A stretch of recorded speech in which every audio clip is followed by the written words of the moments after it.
In this video, we are talking about top 10 food and beverage ERP systems in 2025. So let's dive right in.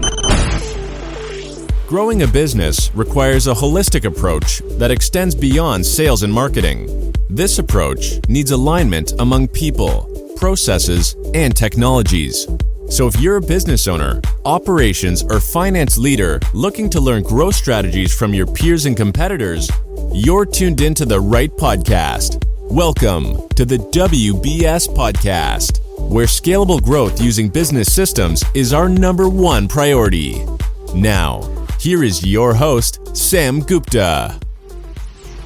My name is Sam Gupta. I'm principal at Elevate IQ. Elevate IQ is the independent CRM, ERP, and digital transformation consulting firm. We help our clients with technology strategy, change management, as well as business process re-engineering.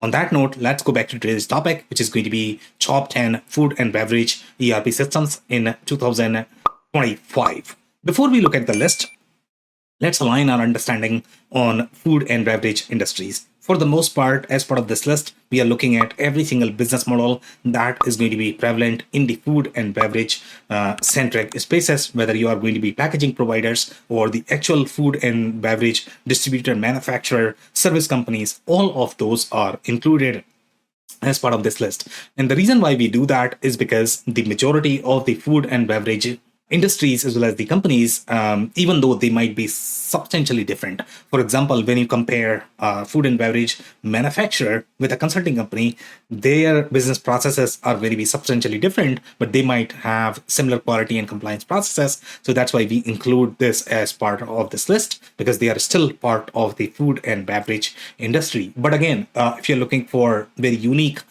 system aligned with your business processes, then you need to go deeper into the analysis as well as the assessment.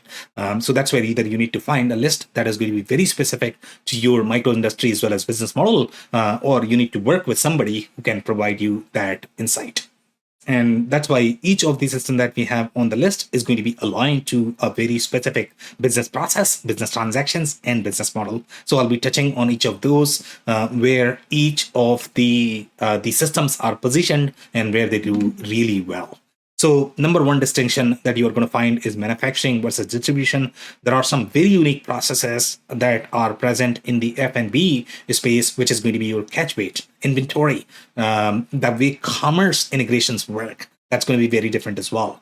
They also have in-house fleets. And the reason why these companies have in-house fleets is because a lot of mainstream logistics provider might not be able to provide or meet the MOQ requirements that these companies are going to have. So they don't have a choice. Their scheduling requirements might be very unique as well, depending upon the expiry date, the lot number. Those are going to be some of the processes that are going to be extremely unique to each of those micro verticals. And then you have some other unique challenges, such as your route accounting, depending upon how your fleet is structured, how you promote your products and distribute your products. So you might have those challenges as well. The criteria that we have used to compile this list is product share, acquisition strategy, focused on food and beverage ERP systems, product roadmap, community ecosystem, win rate, technology strategy, as well as investors. So now let's look at the list.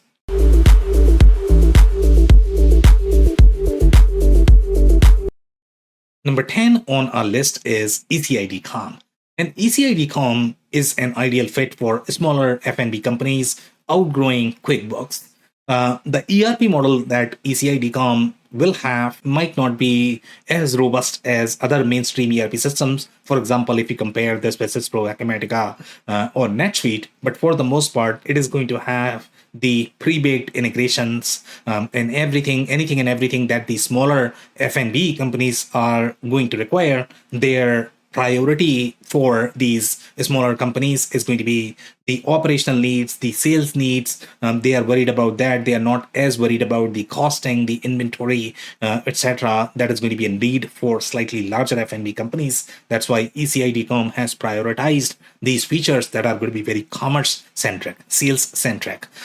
Some of the operational requirements that are going to be sales-focused as opposed to the financial-centric requirements. So it's the design choice that they have made, and the companies also care for these requirements. They don't necessarily care for the other requirements, and that's why ECI-DCOM is more relevant for these smaller companies. And because of this leaner model as well as the narrower focus, their model is going to be much leaner, much easier to implement. So for smaller companies, that's a huge plus. Some strengths to keep in mind is their technology. They were always cloud native, but now with AI, it's going to be different, because I don't know how much R&D budget they are going to have. Even though they are backed by private equity, the private equity is not as large that ECI owns, and ECI has very fragmented approach. The way they acquire their products and the way they innovate their products. So ECI-DCOM may not get as much R&D budget, but then they might get those capabilities from their technology vendors. For the most part, ECI-DCOM is built on top of Microsoft technologies. They have Microsoft SQL Server as their database. So these are some of the layers to keep in mind. Other strengths that you have is the last mile capabilities as well as the integrations. So it's going to be the easiest for these smaller companies. It's going to be a complete solution, comprehensive, prescriptive. So if you're buying everything from ECI-DCOM, that's going to be cheaper. But if you try to pick and choose, that could get very expensive. So if you're choosing ECI-DCOM, make sure you are buying everything and try to replace pretty much everything, so that you are not trying to integrate your favorite systems. And sometimes companies underestimate how expensive these integrations could get. So those are some of the things to keep in mind. The limitations, ecosystem, the consulting base is not as much. So you are primarily relying on ECI-DCOM professional services. If you don't like them, then that could be an issue. You might not be able to find much consulting base outside of ECI. In general, the way ERP layers are designed, they are not as scalable. The inventory layers are not as scalable for the larger companies. For the smaller companies, it might be okay. And the product model is not as diverse. It's a very focused model. So if you're a very focused business model focusing on food and beverage, this could be a great fit. But if you do other things, then this could get challenging. That's number 10.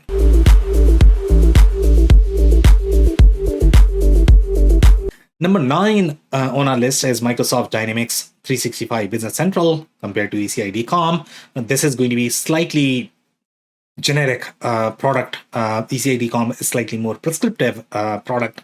So here you might get a lot more ERP layers or the core layers that are going to be built as part of the product. So you can accommodate a lot more business models that may augment these food and beverage companies. For example, let's say you are the process manufacturer for food and beverage, but you also have a packaging line. If you have that and you need to accommodate, the other systems might struggle, but BC is going to be a great fit for that, because you can buy many different add-ons and bolt-ons, and you can plug in on top of that without developing or customizing. That could be a lot of customization that you need to do on top of any platform. And some of these platforms that are going to be prescriptive, they are generally very hard to customize. So that is another factor that you need. So BC, some of these strengths: number 1, highly customizable ecosystem, R&D spend by Microsoft, especially from the lenses of AI. This is probably one of the best systems to go for if you're looking for deeper AI capabilities. Microsoft is very well ahead. They have deep pockets for the AI capabilities, even though you are not going to get as deep last mile capabilities. So depending upon what you care for. The limitations to keep in mind is the last mile capabilities are going to be limited, and that's what is going to increase the risk from the implementation perspective. ECI-DCOM is probably going to be much easier to implement compared to Microsoft Dynamics 365 Business Central, and then you would require expensive consulting help to navigate their marketplace, as well as some of these add-ons could be unproven as well. Because of that, we see a lot of risk in general in the Microsoft ecosystem. So that's number 9.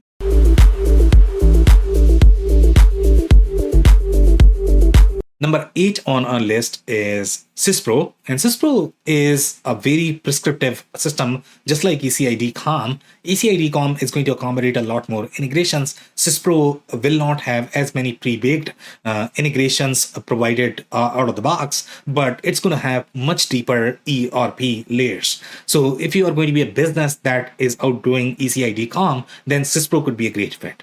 In comparing the ERP layers, for example, if you want to compare this with Acumatica and NetSuite, those are probably going to be fair comparison for Syspro, because Syspro does have very deep operational layers. It is going to include a lot of capabilities from the discrete manufacturing perspective, process manufacturing, as well as the distribution centric processes. So it can accommodate a lot from the operational capabilities perspective, where they are not going to be as strong is with their global capabilities, or if you're going to have many different entities. For the most part, if you are going to be a smaller F&B company present maybe in a couple of locations in North America or in a couple of countries, then Syspro could be a great fit. But if you are present in multiple countries, it might not be the best fit.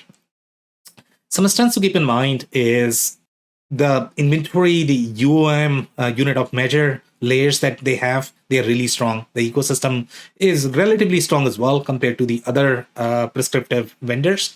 Limitations to keep in mind is the technology is improving, but it might not be at par with other ERP systems, even though they have come a long way in improving their technology.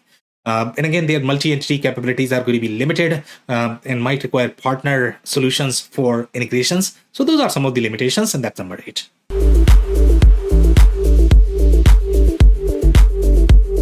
Number 7 on our list is SAP S/4HANA, and SAP S/4HANA is a very different system compared to the ones that we have reviewed so far, which were relatively smaller for these smaller companies. SAP S/4HANA does really well with the larger companies, enterprise-centric companies, especially if they are acquiring this for their financial consolidation. They might not get as deep operational capabilities that they might find with other smaller systems, but this is for the global consolidation. But you are going to have marketplace add-ons that can augment their core capabilities to fulfill what you are going to require from the operations perspective. But for the most part, this is going to be for very large companies. So strengths to keep in mind is they have solid financials, consulting base, and ecosystem is one of the largest, proven among large companies. So those are some of these strengths. Limitations. Operational capabilities require third-party solutions, not as customizable, and limited process manufacturing capabilities. Process manufacturing capabilities are going to, the food and beverage companies are going to require much deeper process manufacturing capabilities in general. SAP S/4HANA may not be the best fit for that. They might require add-on for those capabilities. So you have a little add-on risk there. So that's number 7.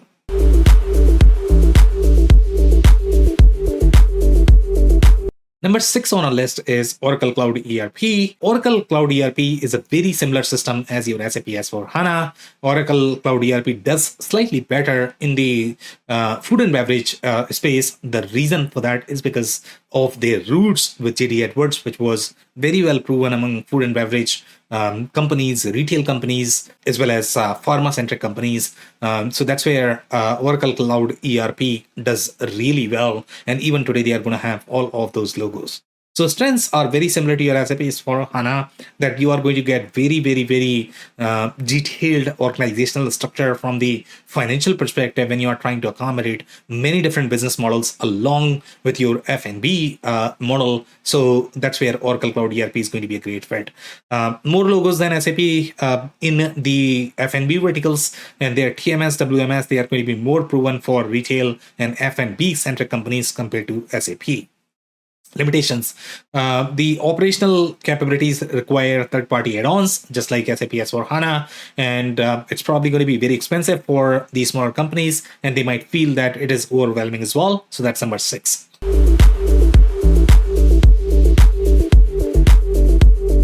Number 5 on our list is Infor Cloud Suite M3. And Infor Cloud Suite M3 is positioned for upper mid-market companies seeking a prescriptive solution. So it is going to be fully baked, full-featured solution targeting process manufacturing-centric companies. So some of these trends to keep in mind is pre-integrated with PLM and CAD. So this is going to be the fully baked integrated system that you will have to integrate. Let's say you go with SAP S/4HANA Oracle Cloud ERP. Because of that, your implementation is probably going to be faster and cheaper. But But again, if you buy everything from Infor, if you pick and choose, it might not be the best strategy, because then you would probably end up spending more with Infor. So depending upon what you want to buy, do you want to buy a complete suite, or do you want to pick and choose? If you want to pick and choose, then your generalized systems are probably going to be better. The strong inventory support for complex F&B products, the way Infor Cloud Suite M3 products is designed, it has very strong support for attributes throughout the process. Some systems might claim to support the attributes, but they are generally only included for the analytics purposes. They might be part of the product model, but they might not be part. They might not be part of the SNOP planning, etc., which is very common in this particular space. So that's going to be a huge plus with your Infor Cloud Suite M3. And then they also have global trade capabilities as part of the model. The limitations, not as diverse and not right fit, as the financial ledger, just because it is known for those operational capabilities, and the consulting base is going to be limited. So that's number 5.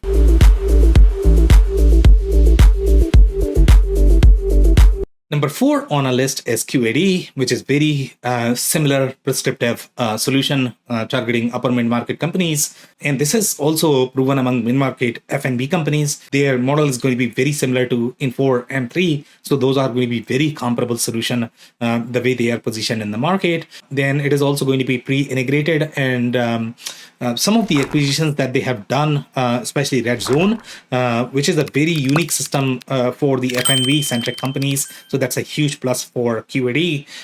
The other thing that they are working on is upgrading their technology, which is not as proven at this point of time. That version is not as well adopted, but they have committed themselves to innovate their legacy code base, and now this is going to be much superior code base that is going to be available through QAD. So that's a huge plus, along with their deeper operational subject matter expertise that they bring to the table. Some limitations to keep in mind is not as diverse, not right fit as the financial ledger, and the consulting base is going to be limited, just like any other prescriptive products. So that's number 4.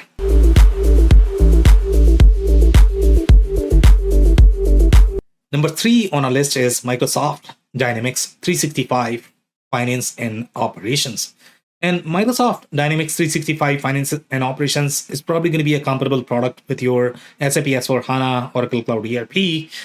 In most cases, companies use this product when they are trying to consolidate their global workloads, or they might have many different companies in their portfolio, and they are trying to find just one solution that can accommodate all of those business models. But they do really well in the F&B space as well, just because of some of the add-ons and marketplace options that they have. They are very well proven, well adopted with Microsoft Dynamics 365 Finance and Operations. So strengths to keep in mind is proven for mid to large enterprises, ecosystem, and global consulting base. The limitations to keep in mind is the expensive integration as well as consulting, just because navigating their marketplace will require some expertise. And then limited last mile capabilities, unproven add-ons is going to be another risk to keep in mind with Microsoft Dynamics 365 Finance and Operations. So that's number 3.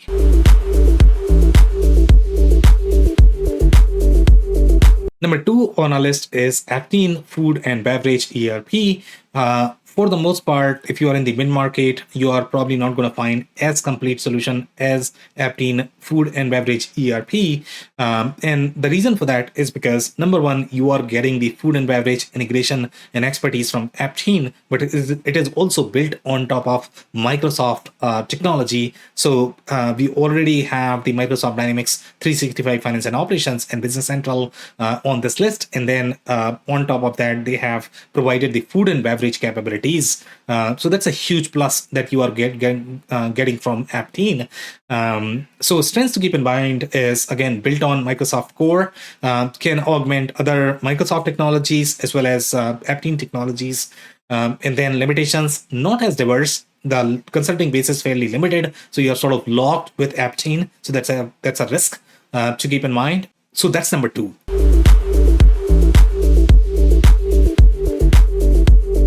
Number 1 on our list is Sage X3. And Sage X3 is ideal for mid to upper mid-sized companies. And Sage X3 is very well proven among these companies. Some strengths to keep in mind is ecosystem. They have a lot of different vendors and the options in their ecosystem. So that's a huge plus for Sage X3. Proven among F&B companies, so they have large install base and they are very well proven. Their R&D efforts are going to be centered towards the food and beverage space as well. So that's a huge plus for the F&B companies. And the detailed food and beverage capabilities, for example, catch weight, etc., inventory, unit of measures, they are going to be fairly tailored and flavored for food and beverage companies. Some limitations: consulting basis is limited and not as momentum as other leading ERP vendors. And so far, even though Sage has deep pockets as well, but they have not announced their AI roadmap. So that could be a little concern. And maybe their positioning might change in the future years. But for the most part, right now, we just don't have as much visibility from Sage X3 perspective. So that could be a little negative there for Sage X3. So that's number one.